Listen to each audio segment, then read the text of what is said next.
единственная река, которая впадает. Камень دیگه مونده است ببینید.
دوستان عزیز، اگر طبیعت زیبای اسکندرکول را دیدن می‌خواهید پس ما رو همراهی کنید. من چیزی رو که می‌بینم حتما برای شما نوار می‌گیرم که ببینید.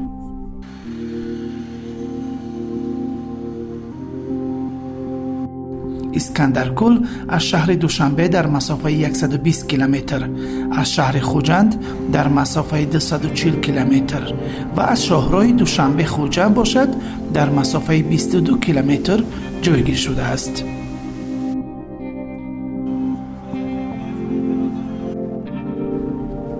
اسکندرکول در ناحیه عینی جایگیر است.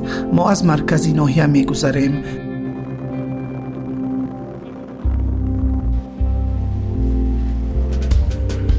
طبیعتش را می‌بینیم که خیلی زیبا، اما مردم پشت زندگیشان هستند، کار میکنند یا سفر دارند.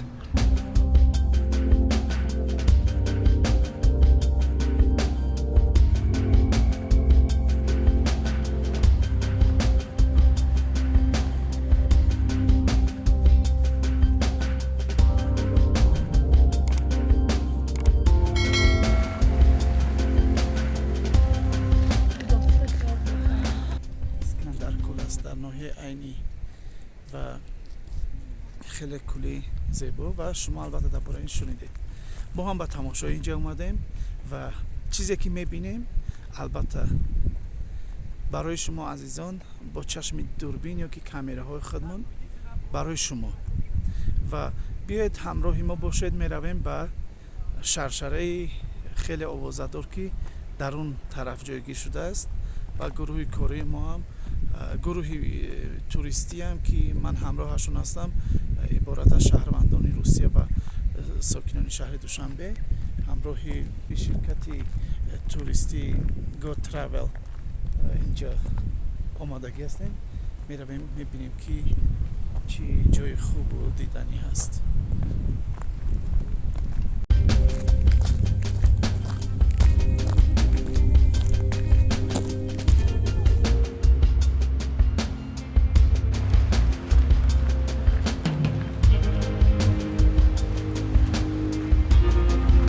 تا رسیدن به شرشره راه دور است و دشوار گذر، ولی کنار دریا و هوای تازه خستگی را احساس نمی کنید.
عادتاً در دامنکوهایی که سردی است بهار دیر فرا میرسد و همین خیلی حاصل هم دیر میپزد. در این جایی که ما هستیم بوته ها و درخت ها آهسته آهسته حاصل میدهند. وقتی حاصلشان است خصوصا خوچ و زلال که مال در دستمون میبینیم این در بازارها برای داخل آش آماده کردن آش به فروش میگذارن و طبق گفته های طب خلقی برای فشار بلندی خیلی دارو است. البته شما پیش از اون که استفاده میبرید باید از نظر دکتر پرسید، چون این چیزی که من میگویم شنیده های من است. شما باید از دکتر حتما پرسید. و این زلال در این منطقه خیلی زیاد است. من هم چیندم، حالا پخته است و کمی دیگه مونده است. ببینید خشک نشده است. این زلالی تر است.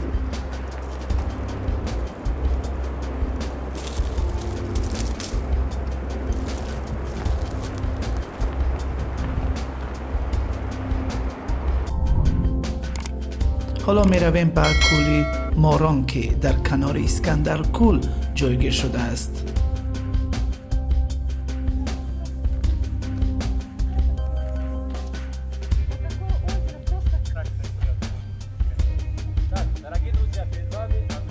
Те условия, которые подходили, очень были идеальны для вообще для, так скажем, того, чтобы тут змеи процветали. Но с течением времени климат поменялся, и змеи по непонятным причинам куда-то исчезли. Здесь только осталась рыба. Еще одна, так скажем, это уже легенды о том, что почему это озеро называется Змеиным. На самом деле, из-под озера, на самом деле в этом озере очень много водорослей. Если сверху посмотреть, то кажется, что очень много змей вот так вот голову вот так вытащили и торчат, смотрят. А если еще сверху посмотреть, то кажется, что гладь этого озера напоминает чешую змеи. Глубина данного озера всего лишь 6 метров. А температура данного озера выше, чем температура озера Искандар-Куль.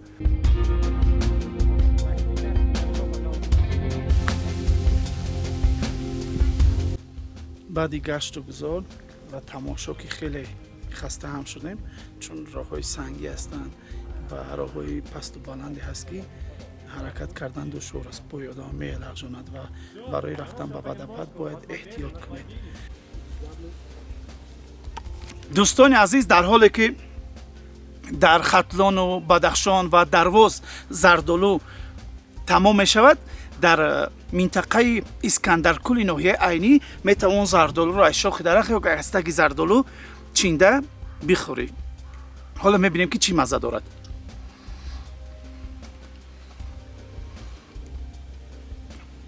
زردالو طعمش بویش همون زردالوی وادی ها هست، اما ترشیش زیاد، چون اینجا البته طبیعتی سرد دارد، میوه ترشی زیاد دارد و این البته فایده آور است شاید.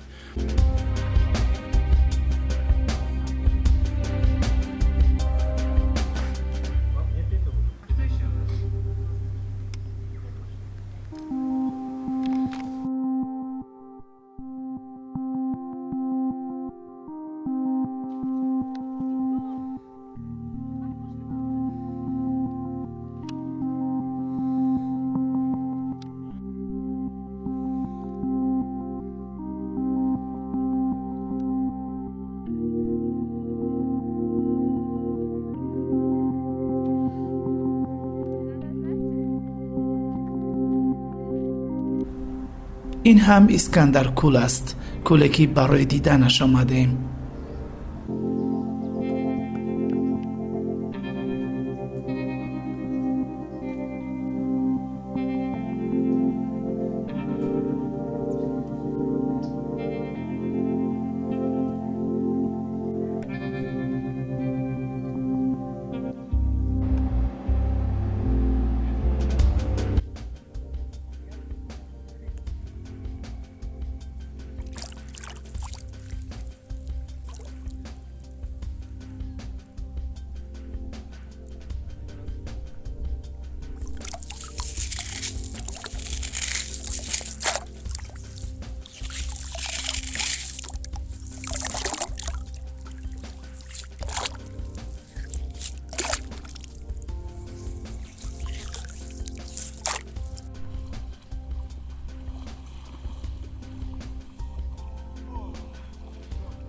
оби Искандаркул сард аст, хеле сард аст, аммо мо кӯшиш кардем ки як бор бозӣ кунед. Вақте ки дар оби сард ворид мешавед, медароед, дига сардиро эҳсос намекунед. мехоҳед ки дубора сеюм бора бозӣ кунед, аммо барои эҳтиёт ду маротиба ба об даромадем. чун аз роҳи дур омадем, вақте ки ин зебоиро мебинӣ дар обашо бозӣ намекунӣ, фикр мекунем ки нобахшиданӣ аст. барои ҳамин мо ҳоло аз ин неъмат ва ин оби мусаффои Искандаркул истифода бурдастем. ҳарчанд ки моҳи сентябр инҷо сард мешавад, аммо чӣ илоҷ, чӣ хеле гуфтем, бояд аз ин зебоӣ ҳаловат бурд. ва соҳили дарёам хусандаи зебо дорад, ки асаб ором мекунад.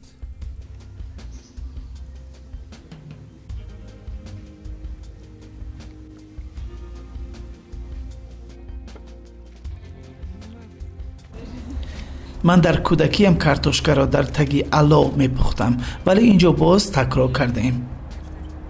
картошка бӯи хокистар мекард, вале хеле бомаза буд. бӯи ҷавонӣ ва кӯдакиро медод. То же самое с сайтом. Давайте встанем, вот Вахидин подошел, встанем возле пластика. Ангелина,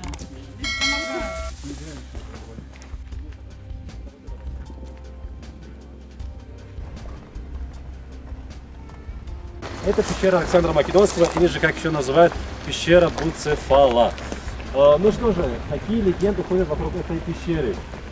На самом деле их несколько. Первая гласит то, что здесь Александр Македонский провел свою первую брачную ночь со своей невестой Роксоланой.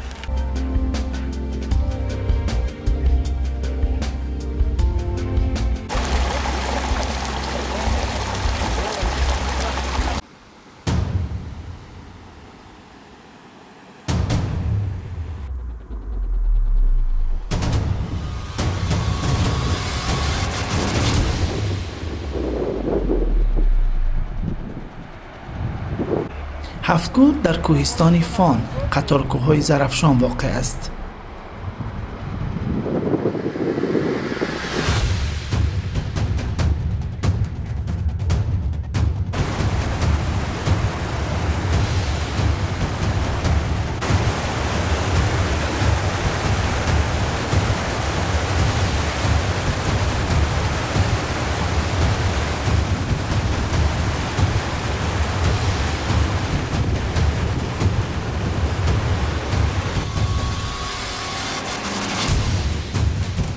کوههای فان قسمتی بلندترین قطارکوههای زرافشان بوده، از شرق با دریای فان دریا و از قسمت غرب با سلسله کوههای مرغزار و دریای شینگ احاطه شده است.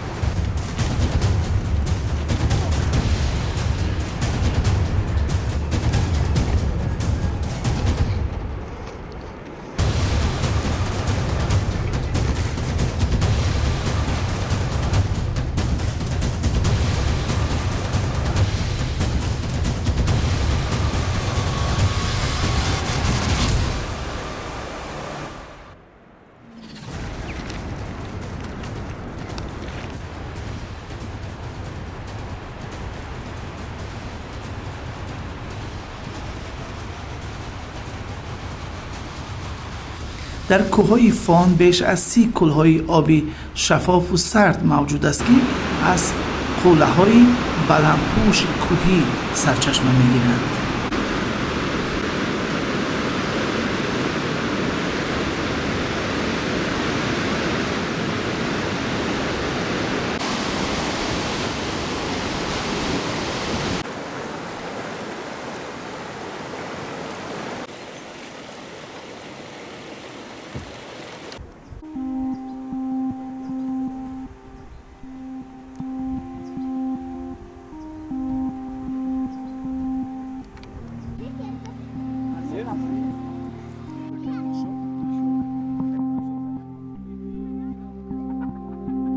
прекрасные горы, красивый пейзаж, чистая вода горная.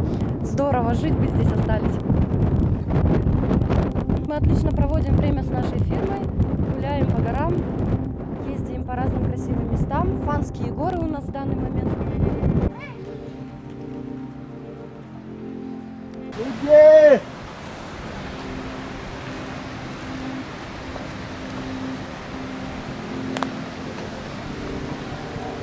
Камеру что-то там махал.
از همه منظره زیبا که تا 15 کیلومتر راه را پیاده و بالا حرکت میکنی، این کولی تیره است.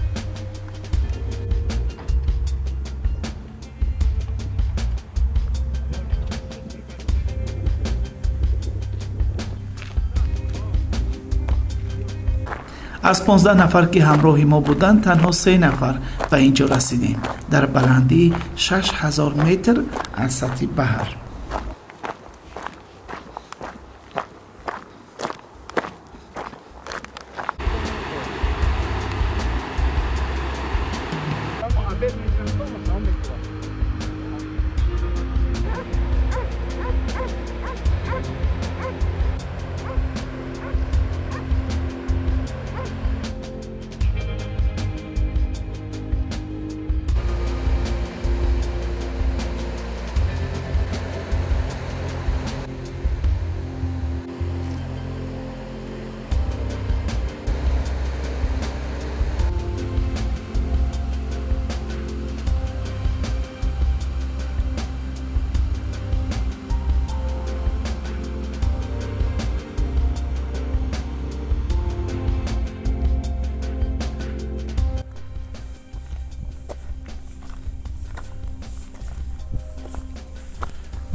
دوستانی عزیز، در این کانال ابونه شوید. نظر و پیشنهاد خود را نویسید. اگر اراده دارید ما قبول میکنیم. تشکر از همراهیتان. خدا نگهدار.